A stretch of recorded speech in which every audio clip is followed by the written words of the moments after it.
introduction or about the globalization of religion. So, objectives. Explain how globalization affects religious practices and beliefs. Analyze the relationship between religion and global conflict, and conversely, global peace. Definition of term.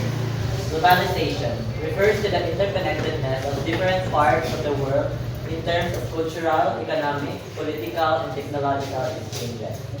Religious parochialism, a narrow and exclusive focus on one's own religion or religious beliefs. Cultural deterioration, the decline or weakening of cultural values, tradition, and practices. Interfaith dialogue, the communication and exchange between individuals or groups representing different religious faiths to foster understanding, faith, and cooperation.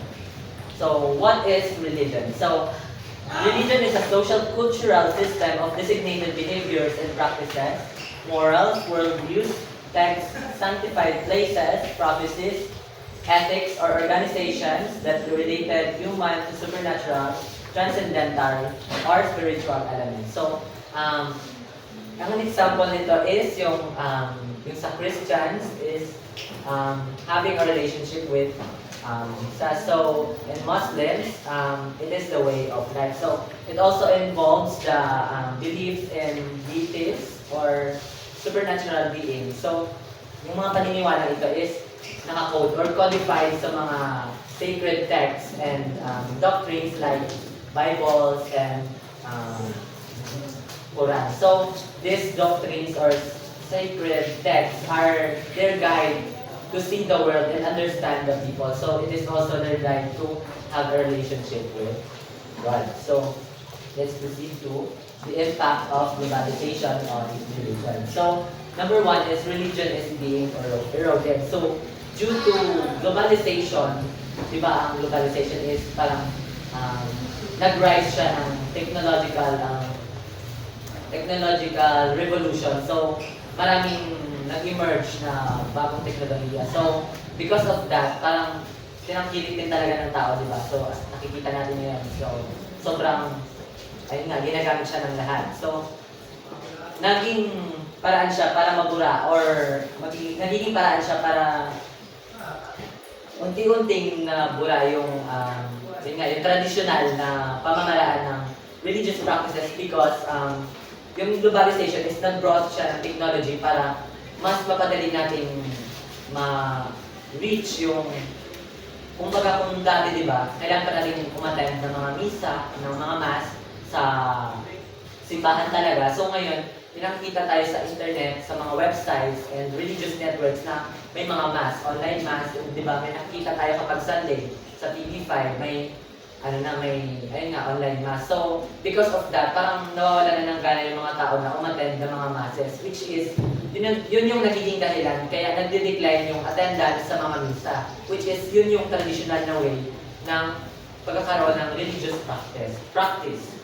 So, number two, religion is being strengthened. So, yun nga, bukod sa may negative na effect yung globalization, meron din naman siyang positive. So, ang positive niya is, yun nga, nasa-strengthen niya yung religion. So, yun nga nasabi ko kanina na nagkaroon ng teknolohiya and because of that, mas madali nating ma-reach yung religion, yung ating pananampalataya. So, ang example nun is yung mga radio, TV broadcastings, and websites. So, yeah. So, next is, religion is declining but it has developed new identity. So, ang sinasabi dito is, di ba, yan, makabago nga. So, maraming nag-emerge na bagong religion. So, pag sinabi natin Christianity, hindi siya Catholic lang, hindi siya INC lang, hindi siya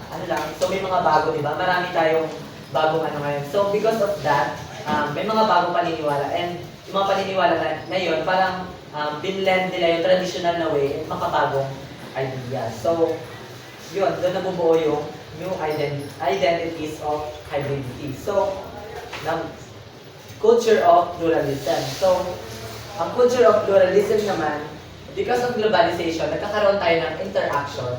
So, di ba, globalization, marami talagang interaction kasi nagpapalit-palitan tayo ng mga through social man or face-to-face. So, because of that, nagiging aware tayo sa mga iba't ibang beliefs and traditions ng iba't ibang religion. So, because of that, nalalaman natin kung paano sila tanggapin, paano i-respect ang bawat isa. So, golden rule. So, ang golden rule is ito yung universal principle of treating others what you want others to treat or what you would like to be treated. So, ito yung, di ba, yung do not do unto others if you want others do unto you. So sa Christian, ito yung nakasulat. So, do unto others as you would have them unto you. So, Matthew 7, verse 12. So, in Judaism naman, what is hateful to you, do not do to another. So, sinabi ito ni Talmud in Shabbat 3:19. So, in Islam, not one of you truly believes until you wish for others that you wish for yourself. Hadith. In Hinduism naman, this is the sum of duty. Do not do to others what would cause you pain if done to you. Mahabharata 5:1519. So, last, sa Buddhism, hurt not others in ways that you yourself would find hurtful. Udana and Varga 5:18. So, di ba, iisa lang yung gusto nilang iparating, which is yung do not do unto others. If you don't want others, do unto you. So, because of that, since pinaniniwalaan siya ng lahat, so, because of that, nagkakaroon ng peace by respecting others. Kasi nga, yung, di ba, nakasulat doon is, huwag mong gawin sa kapwa mo yung ayaw mong gawin sa'yo. Or, gawin mo sa kapwa mo yung gustong gawin yung kaaya-aya sa'yo. So, kung gusto mong i-respeto ka ng kapwa mo, is respetuhin mo rin sila. So, pangalawa sa uli is differences. Sorry.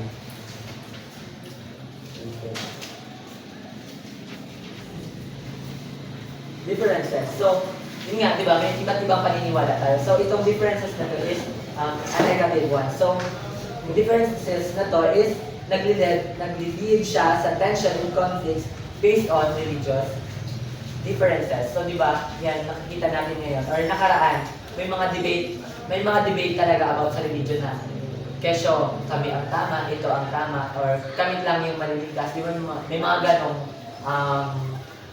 debate nakaraan. Kasi nga, yun yung pinaniniwalaan nila. Iba't iba yung pinaniniwalaan. So, let's proceed to deterioration. So, yun nga, nabanggit kanina na religion is being eroded. So, because of that, parang, yun nga, nag-deteriorate yung cultural tradition natin, which is yung pananampalataya natin. So, let's proceed to the impact of globalization in terms of politics, economics, and technological advancement. So, religious organizations, including the Roman Catholic Church, World Council of Churches, and Jewish diaspora, play a significant role in international affairs. They participate in initiatives like Jubilee 2000 for debt relief, collaborate with the World Bank on the development programs, and engage in interfaith dialogue as seen in the 1993 Parliament of the World Religion. So, sinasabi nito na yung mga religious organizations, hindi lang sila pumufocus sa religious practices. They also actively participate in politics, which is, yun na nga, yung debt relief.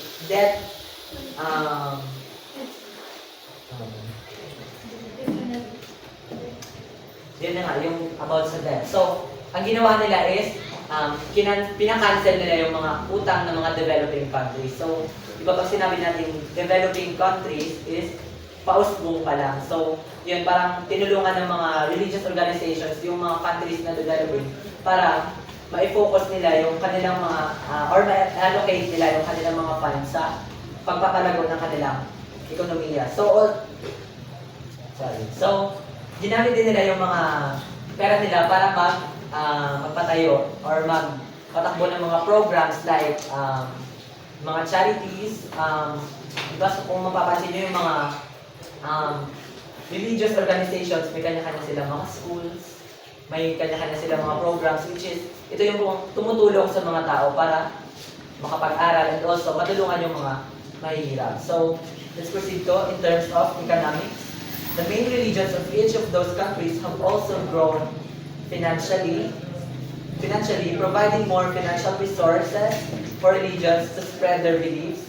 Missionary work is strong in many third world countries. So yun na nga, nabanggit ko kanina, tumutulong din yung organizations para sa pag-establish ng mga programs na makakatulong sa isang bansa. So, may training sila sa mga missionaries, which is free yung training, free yung cost of living. So, di ba yung mga missionary na yun is sila yung nagta-travel around the world para ipalaganap yung word of God. So, in terms of technology, websites provide information and explanations about different religions to any person regardless of his or her geographical location. So, nabanggit doon kanina sa impact of globalization na nag-emerge yung technology. So, ito yung tulong ng technology sa religion. So, pinapadali niya yung pag-engage natin sa ating mga religious practices, which is yung mga masses. So, let's proceed to religion creating backlash of religious parochialism. So, since religion is considered the most truly world revolution, all revolution disrupts the traditions and customs of a people. That is people's very security, safety, and identity. So, ayun nga, di ba globalization yung mga negative impact talaga siya. So, yung mga negative impact na yun is nakaka-apekto siya sa mga tao, which is nagkukause siya ng mga mental stress and yun nga, magiging isolated. So, ang religion is parang siya yung nagiging takbuhan ng mga tao or nagiging sense na idea ng kanilang home. So, sila, di ba sa simbahan, dito natin ina-address yung mga issues and also, dito rin binibigyang solution ang mga issues na yan. So, because of that, yun nga, nababawasan yung mga ng mga tao. So, as globalization disrupts traditional communities, causes economic marginalization and brings mental stress, individuals feel these less desirable consequences of globalization. With religion's power to convey a picture of security, stability, and simple answers, through stories and beliefs, unlike economic plans, political programs, or legal regulations, individuals turn to religion. So religious organizations steps in to fill the gaps left by the government. So they provide food, shelters, and healthcare, offering hope to support the marginalized community. So next is globalization disrupting traditional communities. So it replaces them with larger impersonal organizations. It dramatically alters what individuals traditionally understood themselves by citizenship, nationality, and immigration. Religious leaders pointing to modern society's loss of ethical values and increased corruption preach the only answer to the current decay is a return to traditional values and religious norms.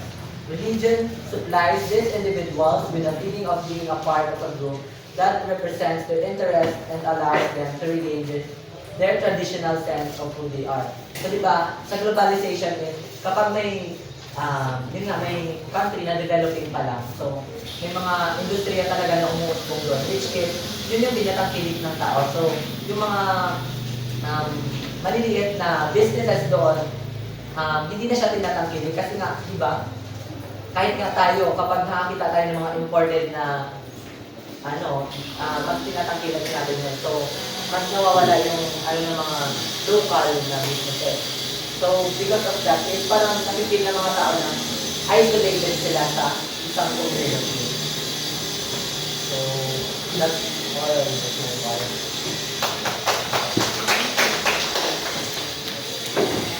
So, good afternoon everyone. I'm Maria Secretary. So, globalization, bringing economic marginalization.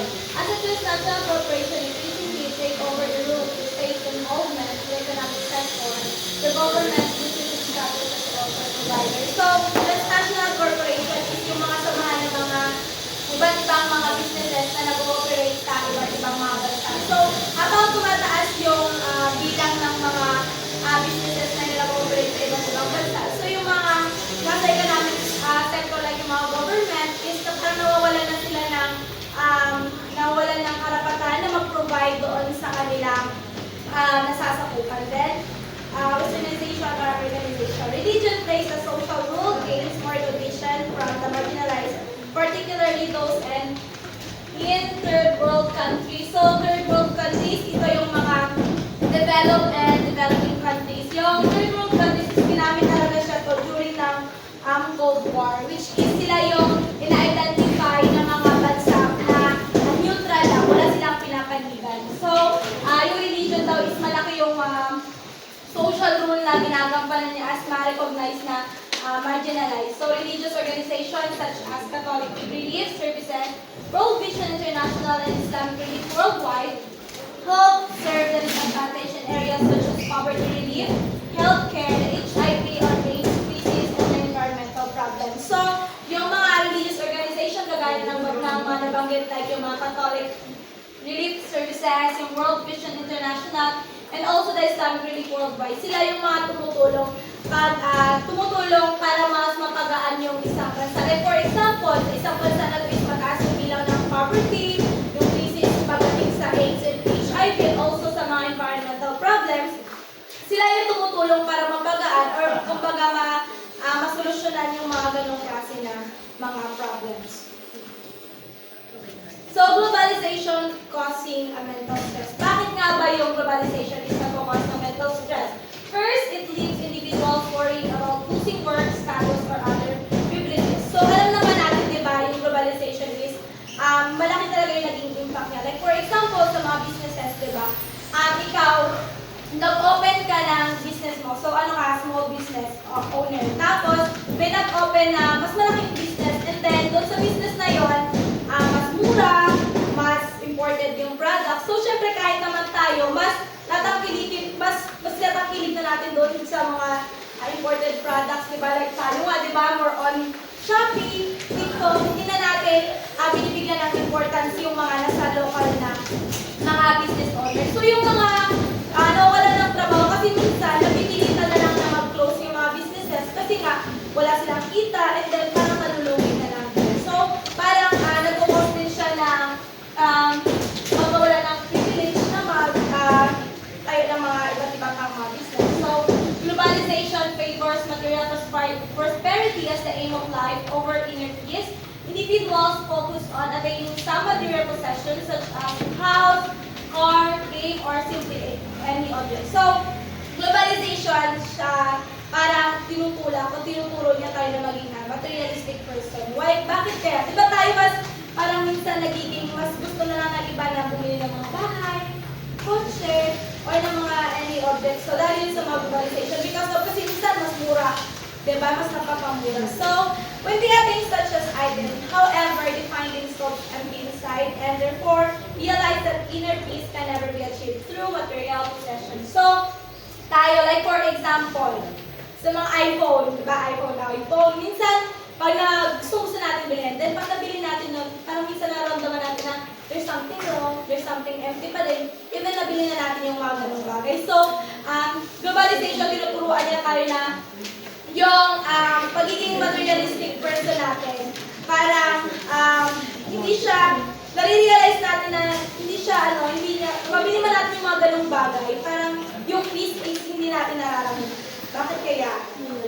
So, next, naman natin mamaya. Religion provides them the way to inner peace and sense of personal fulfillment. So, alam naman natin, to those mga religious person talaga, para sa kanila, yung inner peace at saka personal fulfillment is matatagpuan nila dun sa paano sila manampalataya sa kung sino man sila sampalataya.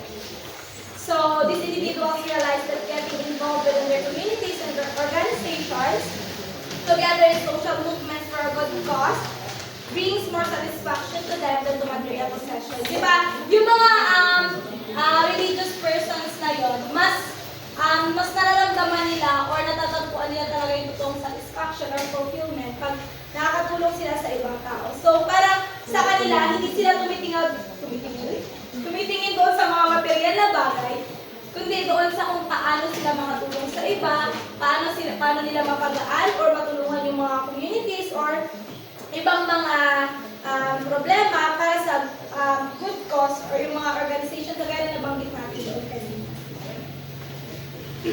So, globalization shaping religious identity. So, in times of religion clings to truth when fulfilling God's words, rules, but of course, there will be exception of those who reject that such as truth. So, alam naman natin na yung religion, sila talaga yung nagtuturo sa atin sa katotohanan. Pero, hindi naman lingid sa kaalaman natin na may mga tao talaga na hindi naniniwala doon sa mga word of God or sa mga rule na tinuturo sa atin. Meron talaga mga tao na nire-reject yung mga ganong klaseng katotohanan. So, in times of uncertainty like globalization, therefore, collective identity is reduced to a number of cultural religious characteristics, them and us, and they and our. In other words, the object suddenly becomes recognized as a friend. So, alam naman natin, di ba, dahil sa globalization, maraming mga religious identity yung na umusbong. So, may mga iba't ibang katawagan. So, yung mga iba't ibang religious identity na yun is nagiging threat siya. Bakit? So, furthering challenges.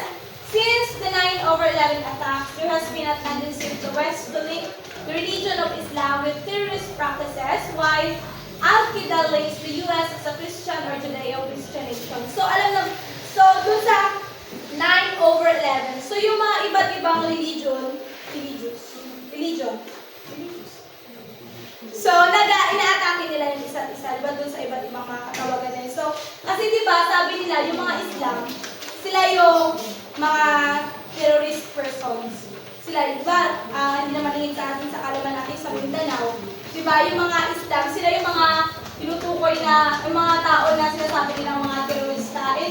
And yung mga sa Al-Qaeda naman daw sa US, sila naman yung mga Christian or mga Judeo-Christian nations. So, attacks on innocent people based on cultural, religious characteristics occur today. Muslims in the United States, Western Europe, or India, Kurds in Iraq, and Jews in France. So, alam naman natin, syempre doon sa pag-ibang pag-atake, even nga doon sa mga gera-gera sa ibang bansa, meron talaga nadadamay na mga innocent people. Dahil di ba, yung dati yung sa mga, like for example, pumunta ka sa mga Muslim country, pag pumunta ka sa bansa na to, and then nalaman nila na Christian ka, it's either puputulan ka nila ng daliri, puputulin ka nila ng ulo, di ba ganon? Nakabalitaan niyo yung ganong incident. Ganon yung nangyari. So, naging threat talaga siya. So, these cultural religious characteristics become unifying challenges. So, religion in world affairs or the conflict.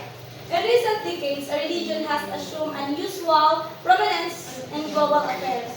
The horrendous events of 9/11, the conflagration in Iraq, and aggressive assertiveness of quasi-theocratic Iran only confirmed the popular mind that religion lies behind much of contemporary international conflict. Since its creation in 2000, the program has worked with local partners to promote religious peacemaking in many parts of the world, including Sudan, Nigeria, Iraq, Israel, Palestine, Pakistan, Afghanistan, the Philippines, and Indonesia. This report represents the reflection on that experience. So, dahil nga nagiging threat or nagiging challenges na yung iba't ibang pag-aatake ng iba't ibang religion sa isa't isa, so gumawa sila ng program para i-promote yung katahimikan sa iba't ibang bansa na yun. So, ang mga bansa na nakasama doon is yung Sudan, Nigeria, Iraq, Israel, Palestine, Pakistan, Afghanistan, the Philippines, and also the Indonesia. So, yung mga reports na yun is based siya doon sa reflection na kasi nga, di ba sabi kanina, nagiging threat na siya na hindi na nagiging maganda, nagkakos na siya ng marami na nadadamay ng mga innocent people. So, gumawa na sila ng program para i-promote yung katahimikan sa iba't ibang mga So, religion in world affairs, upholding peacemaking. No major religion has been exempt from complexity and violence conflict. Yet, we need to be aware of almost universal prosperity of oversimplify the rule that religion plays in international affairs. Religion is not usually the soul of even primary cause of conflict. So, sa mga nabanggit na bansa na yun kanina, wala silang exemption kundi ipatupad yung katahimikan doon sa kanilang mga bansa. So, with so much emphasis on religion as a source of conflict, the role of religion is a force of peacemaking is usually overlooked. So sabi nga kanina, di ba, na yung religion is nagiging cause na talaga siya ng conflict o source na talaga siya ng conflict. So, yung mga religion na kanina na nabanggit doon sa iba't ibang bansa na yun, so nilook forward talaga na mapatupad sa kanila yung program na dapat na ipatupad kasi nga kasama sila doon sa parang organization na dapat mapatupad doon sa bansa. So, religious affiliation and the direction of kin motivates religious communities to advocate particular peace-related government policies. Religious communities also directly oppose repression and promote peace and reconciliation. Religious leaders and institutions can mediate in conflict situations, serves as a communication link between opposing sides, and provide training in peacemaking methodology. So, alam naman natin yung mga religious leaders, sila talaga yung sinusunod ng mga nasasakupan nila.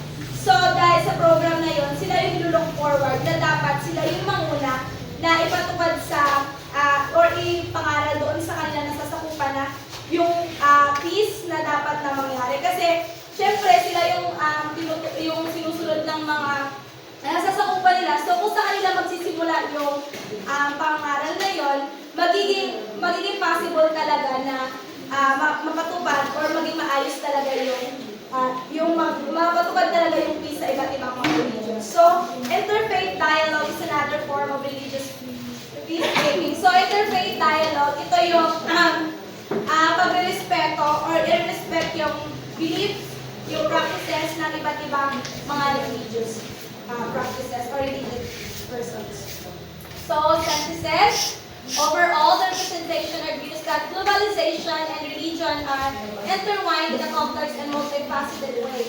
While globalization can bring challenges, it also provides opportunities for interfaith dialogue and understanding. It is crucial for acknowledge both the positive and negative effects of the relationship to create a more inclusive and peaceful world. Do you have any questions? Yes. So, my question is, how will globalization continue to shape the future of religion?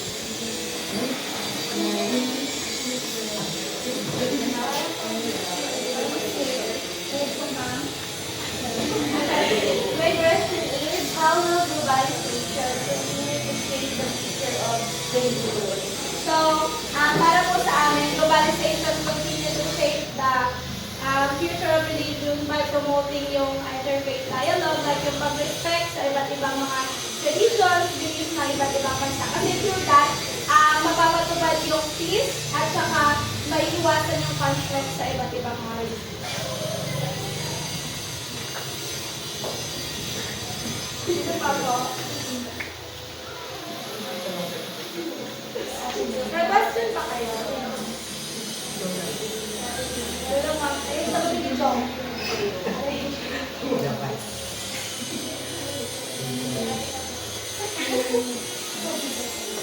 May matakot sa akin. Yung mga hindi nyo naiintindihan, mga hindi nyo naiintindihan, clarification, question.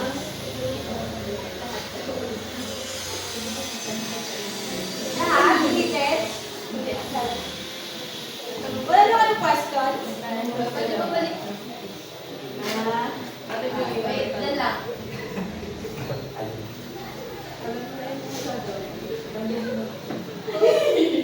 Hindi nga ako. Anong tinabalik lang? Pa-add na lang ako. So, yung tinatawag ko na interfaith, tinatawag natin yan sa other term as ecumenism. So, yung ecumenism po, yan yung mga samahan ng mga leaders ng religious organizations, mga different sects po yan na nagkasundo po sila na syempre hindi natin kailangan magkaroon ng conflict sa different man ng mga faith natin, kundi dapat isa na magkaroon tayo ng unity. Kaya, nung nag-celebrate po ng Jubilee Year 2000, meron po yung mga 9 theme, parang novena year po yun siya. At isa po doon yung ecumenism, year of ecumenism, kung saan pinopromote talaga na magkaroon ng unity yung bawat iba-ibang entity.